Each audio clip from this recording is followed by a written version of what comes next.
Passeport les plus puissants, le Mali occupe la 87e place au monde selon le guide Passeport Index. Le passeport malien donne accès à seulement 53 destinations sans visa. La Fédération syndicale des boulangers et pâtissiers du Mali et le gouvernement s'accordent pour stabiliser le prix du pain. Un nouvel épisode de notre série de la semaine sur la Coupe d'Afrique des Nations. Malgré les délestages, les Maliens se préparent à suivre les matchs. Aussi, les travaux s'accélèrent dans les fan zones qui accueilleront les inconditionnels du foot. Voilà pour le sommaire. Mesdames et messieurs, bonsoir. Bienvenue aux informations sur TM1. Le Mali est en bas de classement du score global de mobilité mondiale. C'est ce qui ressort du classement 2024 des passeports les plus puissants au monde. Le pays occupe la 87e place avec accès à seulement 53 destinations sans visa selon le guide Passeport Index. Aminata Keita. Le classement des passeports du monde entier en fonction du nombre de destinations accessibles sans visa est effectué chaque année par la plateforme en ligne visindex.com à travers le guide Passeport Index, l'outil de classement des passeports le plus précis et le plus récent. Son classement de cette année dénote que le passeport du Singapour en Asie est le plus puissant au monde avec un accès sans visa à 196 pays dans le monde. Les Singapouriens n'ont besoin de visa que pour accéder à seulement 33 pays. Le Singapour est suivi par la France, l'Espagne, l'Italie et l'Allemagne, tous au même niveau avec 194 destinations sans visa. En Afrique, les Seychelles avec 156 destinations accessibles sans visa occupent la première position. L'archipel est talonné par une autre destination touristique hautement prisée, l'île Maurice. L'Afrique du Sud est troisième. Le guide Passeport Index classe le passeport malien à la 87e place, considéré comme étant en bas du classement des passeports dans le monde. Les détenteurs d'un passeport malien bénéficient d'un accès sans visa à seulement 53 destinations selon la plateforme.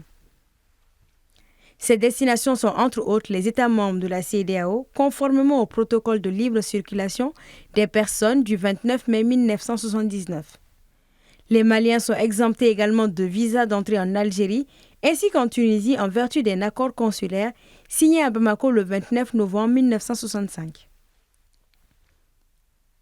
Le passeport malien permet aussi de se rendre dans des destinations plus exotiques, notamment les Bahamas, la Barbade, les Bermudes, Saint-Vincent et les Grenadines en Amérique du Nord. Hong Kong, les îles Cook, État du Pacifique du Sud, Macao, qui est une région autonome de la côte sud en Chine, considérée comme le Las Vegas d'Asie, ou encore les Philippines sont aussi des destinations où les Maliens peuvent voyager sans avoir besoin de visa. Pour des pays comme le Maroc et le Sri Lanka, les détenteurs d'un passeport malien peuvent obtenir une autorisation de voyage électronique ETA ou AVE. Par contre, il y a 176 destinations pour lesquelles les Maliens doivent obtenir un visa avant de voyager. Raison pour laquelle l'index classe le pays en bas de classement du score global de mobilité mondiale. En bref, l'ancien ministre de l'Énergie et de l'Eau, Lamine Seydou Traoré, a été entendu ce vendredi 12 janvier par la brigade du pôle économique et financier dans le cadre du dossier EDM-SA. Ceci intervient 2 jours après la mise en garde à vue de l'ancien directeur général Kourechi Konaré ainsi que de plusieurs autres cadres de la société pour faux et atteinte aux biens publics. Je vous l'annonçais en titre, le gros pain de 270 francs passera bientôt de 250 grammes à 300 grammes. Le petit pain vendu à 135 francs passera de 125 grammes à 150 grammes. Le ministère de l'Industrie et du Commerce et la Fédération syndicale des boulangers et pâtissiers du Mali se sont accordés sur ces changements ce mercredi 10 janvier. La décision entrera en vigueur sur l'ensemble du territoire national d'ici le 1er février. Paul Yapinguesson. L'objectif est d'assurer la disponibilité du pain dans tous les points de vente sur l'ensemble du territoire national. Il s'agit également de contribuer à maintenir les prix du pain accessibles à la bourse de nos compatriotes. Après plusieurs mois d'échanges et de concertation, les différents acteurs de la filière pain sont arrivés à la conclusion de fixer le prix du sac de farine de blé à 23 000 francs CFA, le sac de 50 kg.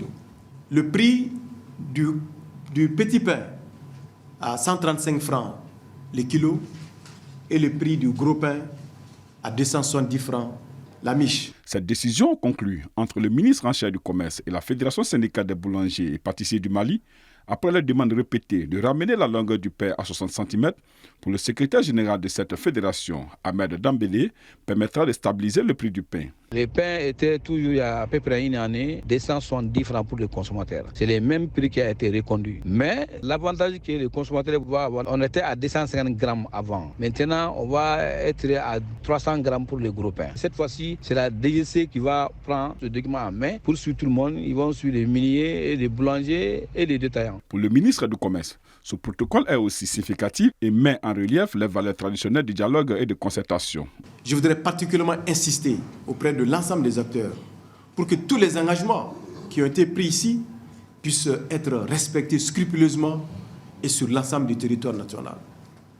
Ce cadre de dialogue et d'échange, ce cadre de concertation qui est en place, il va être permanent.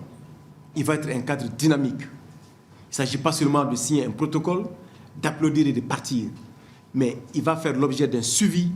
Si Makan Fofana, de l'Association des consommateurs du Mali, se réjouit de cette nouvelle, il interpelle les autorités sur les conditions d'hygiène en matière de transport du pain au Mali. Ce n'est pas le prix seulement qui intéresse les consommateurs. Ce que l'État doit avoir surtout, ça c'est les conditions de transport, les conditions de vente du pain qui sont déplorables. L'objectif principal de ce protocole est de préserver le pouvoir d'achat et la santé des consommateurs tout en assurant la viabilité économique des boulangeries du pays. En outre, un comité tripartite composé du ministère du Commerce, des meuniers et des fêtières des boulangers est mis en place pour travailler sur plusieurs préoccupations des boulangers afin de faire face à l'inflation constatée dans le secteur de la boulangerie. Près d'un mois après la décision du Vatican d'autoriser les bénédictions pour les couples homosexuels, les évêques d'Afrique réunis en conférence au Ghana disent non à cette pratique et l'ont fait savoir ce jeudi 11 janvier. Djeneba Samaki. En décembre dernier, le Vatican autorisait les bénédictions pour les couples dits irréguliers, notamment les couples homosexuels. Une décision qui n'est pas accueillie à bras ouverts par les évêques d'Afrique. Après les rejets par plusieurs évêques du continent africain, notamment du Cameroun, du Mali, du Nigeria, du Tchad, de la RDC, ce jeudi 11 janvier, ce sont les conférences épiscopales réunies à Accra qui ont annoncé leur refus catégorique de pratiquer ces bénédictions. Dans un communiqué signé ce jeudi à Accra, au Ghana, par Fridolin Ambongo, évêque métropolitain de Kinshasa et président du SWIM, les évêques africains motivent leur décision par le fait que la demande du Vatican soit en décalage avec les valeurs culturelles africaines. Ces bénédictions autorisées hors cadre liturgique ne pourront pas se faire en Afrique sans s'exposer à des scandales, peut-on lire dans les textes signés par le cardinal Fridolin Ambongo, archevêque. Ces évêques estiment que l'homosexualité n'est pas un droit de la personne humaine, mais une aliénation qui nuit gravement à l'humanité parce qu'elle n'est fondée sur aucune valeur propre à l'être humain. Selon eux, l'union homosexuelle n'est pas un mariage, elle fausse l'essence du mariage en le réduisant à un lien stérile, hédoniste et pervers. Cependant, il faut préciser que malgré ces boycotts, cette validation des couples homosexuels est déjà inscrite par le pape dans le livre des lois du Vatican. Place à notre série consacrée à la Coupe d'Afrique des Nations. En prélude à la compétition, la rédaction de TM1 a recueilli l'avis des Maliens sur la CAN au rythme des coupures d'électricité et sillonné également quelques fan zones de la place afin de s'assurer de l'avancement des travaux. Assetoumani Koulibaly et Aïssata Maïga. Le coup d'envoi de la CAN sera donné demain samedi. Plusieurs Maliens craignent déjà de ne pouvoir suivre les matchs à cause des délestages. Les plus optimistes espèrent que le délestage ne soit qu'un mauvais souvenir d'ici le début de la compétition, mais face à ce qui apparaît être l'implacable réalité, des solutions alternatives sont envisagées. Ni courant kɔni tigɛra k'an to ka match lajɛ an kɔni an b'a lajɛ an bɛ lajɛ téléphone de la an tɛ ka taa lajɛ yɔrɔ tuguni n'o tɛ ka déplacer ka taa CB la ou bien ka taa yɔrɔ wɛrɛ ayi anw t'o kɛ. ɲinan kani kɔni anw jigi t'a filɛli yɛrɛ kan parce que a se t'anw ye ka courant sɔrɔ cogo wɛrɛ la a dun Mali match filɛli ka d'an ye cogoya foyi t'an bolo ni courant ko in kɔni tun bɛ ɲɛ sɔrɔ an ka se ka kani in lajɛ n'o tɛmɛna n'u b'a ko tɔ kɛ cogo min na u k'a kɛ ten an kɔni hakilila ye nin ye. an bɛ a lajɛ téléphone na kuma dɔw la an bɛ groupe minɛ ka balontan lajɛ a la sinon échange sɔngɔ ko ka gɛlɛn sisan kuma dɔw la an b'a lajɛ an sigiɲɔgɔn fɛ bon courant-tigɛ in bon franchement a bɛ ka jouer fɛn caman kan. En effet, des installations sont en cours sur plusieurs sites, notamment le Palais des Sports ou encore la place de la CAN, pour accueillir les nombreux fans de football qui viendront voir les matchs. Selon les responsables, tout est fin prêt pour demain samedi 13 janvier. Oui, bon, nous-mêmes, on est déjà prêts parce qu'il nous reste quelques petites tâches seulement à faire. Nous sommes déjà, comme je vous ai dit, à 75% des travaux. Il nous reste à peu près les 25%. Nous avons pris des dispositifs sécuritaires à la matière parce que la sécurité avant tout. Si vous voyez, même nous-mêmes, nous sommes à pied d'œuvre ici. C'est juste pour que l'événement puisse se passer en bonne et due forme. C'est pour le public, c'est très important. Tu connais ici maintenant le problème au Mali, le courant, c'est d'abord. Maintenant, on met ici le groupe. Tout le monde, tous les gens ici peuvent avoir tous les matchs. En tout cas, c'est pour faire plaisir pour les Maliens ici. À rappeler que le match d'ouverture opposera la Côte d'Ivoire à la Guinée-Bissau. Quant au Mali, il jouera son premier match face à l'Afrique du Sud le 16 janvier 2024. On parle toujours CAN avec Mohamed Kenouvi qui est sur ce plateau avec moi. Bonsoir Mohamed. Bonsoir Marito. Et donc les Aigles sont bien arrivés à Korogo. Oui, nos Aigles sont bien arrivés à Korogo en Côte d'Ivoire ce vendredi où ils sont logés à l'hôtel des Savanes à moins de 10 minutes du stade Amadou Gon Coulibaly. Durant les 3 premiers matchs de poule, donc, le staff malien sera situé en plein centre-ville, une proximité qui pourra donc permettre aux supporters de suivre et d'encourager l'équipe durant son trajet de l'hôtel au terrain. Hier, à la remise du drapeau national aux Aigles, le président de la transition, le colonel Assimi Goïta, a déclaré, je cite, « Je ne voudrais pas vous mettre beaucoup de pression car je vous sais conscient du défi à relever, celui de ramener la coupe au Mali. Ce défi n'est pas au-dessus de vos capacités professionnelles ni de vos talents car impossible n'est pas malien. » Fin de citation. Pour rappel, le Mali entre en lice dans cette CAN mardi 16 janvier prochain à 20h face à l'Afrique du Sud avant de défier donc la Tunisie le 20 janvier, toujours à 20h, et de clore avec la Namibie le 24 janvier à 17h GMT. Et nous avons une liste de favoris dévoilée déjà par Opta. Alors qu'on est maintenant à moins de 24 heures de l'ouverture de la 34e édition de la Coupe d'Afrique des Nations, Opta, spécialiste du football, donc des statistiques du football, a dévoilé mercredi ses favoris pour la victoire finale. Selon ses prédictions, le Sénégal, tenant du titre, est favori à sa propre succession. À en croire le supercalculateur, les Lions de la Teranga ont 12,8% de chances de conserver le trophée, ce qui n'est plus arrivé depuis que l'Égypte a remporté un 3e titre consécutif en 2010.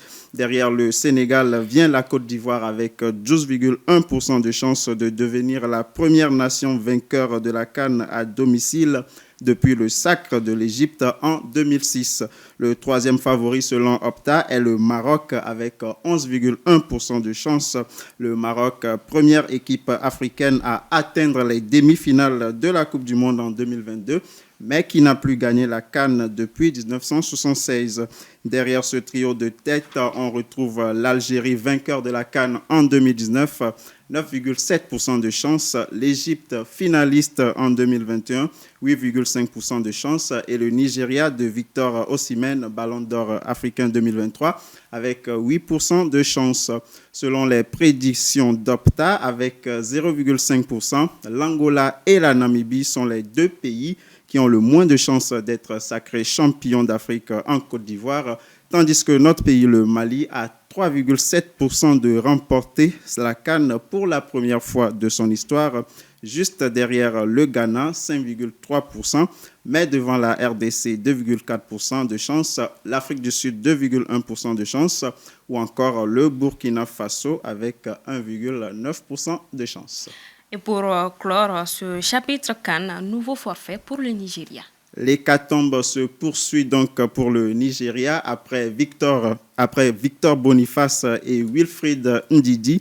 Un troisième forfait vient de tomber dans les rangs des Super Eagles à 48 heures de leur premier match à la CAN 2023 face à la Guinée équatoriale. L'attaquant de la Real Sociedad, Sadiq Oumar, a été contraint de quitter l'entraînement des Super Eagles hier en raison d'un problème au genou et ne sera pas apte pour prendre part à la CAN, a annoncé la Fédération nigériane de football ce vendredi matin. L'attaquant de Trabzonspor, Paul Onwuachu, qui a disputé 15 matchs cette saison et inscrit 9 buts, a été appelé pour le remplacer. Et on termine avec le programme de la 13e journée de la Ligue 1 Orange. Oui, 7 matchs sont à suivre dimanche à partir de 15h45 GMT pour le compte de cette 13e journée, à commencer par le choc entre le leader l'AS Real de Bamako et son nouveau dauphin, le Stade malien, au stade du 26 mars. Une rencontre à suivre en direct et en intégralité sur nos antennes. Du côté du terrain de l'ASB, la lanterne rouge, l'AS Black Star sera face à l'US Bougouba. ASCO défie les 11 créateurs de Niarela sur le terrain du Djoliba, tandis que de l'autre côté du terrain de l'AS Real, Afrique Football Elite reçoit Binga FC. L'AS Police joue l'USFAS sur le terrain du stade malien du côté de Sotuba. L'US Bougouni offre son hospitalité à l'USC Kita au stade Moussa Diakité de Bougouni. Et l'AS Bakarijan affronte le promu ATS de Koro au stade Amari Daou de Ségou. Lundi 15 janvier, pour clore cette 13e journée, le COB reçoit le Djoliba AC sur le terrain de l'ASB. Une rencontre que vous pourrez suivre également sur nos antennes à partir de 15h45 GMT. Merci beaucoup, Mohamed Kenouvi. Je vous en prie, Marie-Jo. C'est ce qui referme ce 1945. Merci à vous de l'avoir suivi. Bon week-end à toutes et à tous.